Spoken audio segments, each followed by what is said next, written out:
We lived in a world without those protections back in the 1800s and early 1900s. And when you have books like The Jungle who describe that world, I don't want to go back there. Oh, right.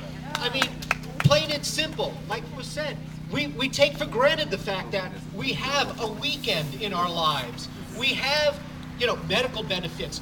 We should have medical benefits. What makes it a concept to think that only certain people should be allowed to see a doctor when they're sick? This is insanity. And when the Republicans have done something that is so cynical and so evil to promote their agenda, and that is they've decided to try and divide the middle class against the middle class. They're trying to make those of us who are not union workers fight against the union workers as if they're some kind of privileged elite. They're not. My wife's a teacher. I've spent a few years in the union, but I've worked every single day of my life since I was 15 years old, whether it was in college or anything else. I started then, and I've never been without working for a day in my life. And I'll tell you, things are harder now than they have ever been before. And what is the problem in this country? Is it the unions that's the problem? No. Did the unions create this problem? No. Are the unions and busting the unions how we fix this problem? No. Hell no. The problem is the wealthiest Americans have not paid their share. Yeah. When I hear America is broke, I say bull. America is not broke. Let me give you the numbers because this is how I get shocked. The top 1% have 47% of the entire wealth of this nation.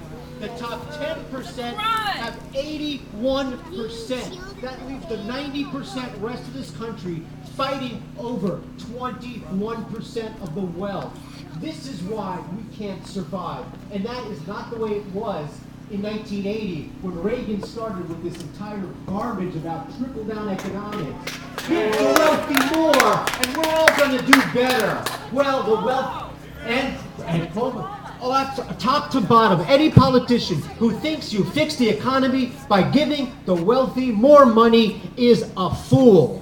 Period. And I've had enough of hearing that. I've had enough of blaming workers because they happen to have a pension. They paid for that pension. They have benefits. They paid for and fought for those benefits. And I'm tired of being divided, and I won't be divided anymore. The problem is simple. Bank of America, Citibank, GE, and ExxonMobil combined paid less taxes than you have money in your wallet. They made hundreds of billions of dollars and didn't pay 1 cent of taxes, yet they say we can't afford Social Security benefits, we can't afford Medicaid, we can't afford health for poor families to have child care during the day.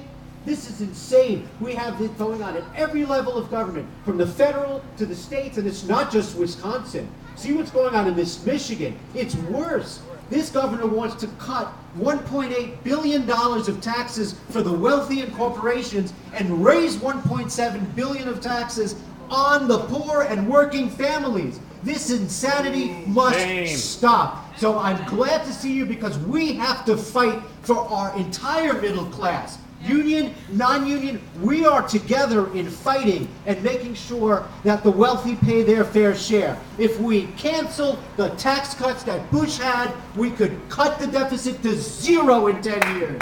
Hear, hear. No more cutting benefits, no more cutting programs, no more cutting and freezing wages from working families. Get the wealthy to pay their fair share, get corporations to pay their fair share, and we can go back to living the American dream. Thank you.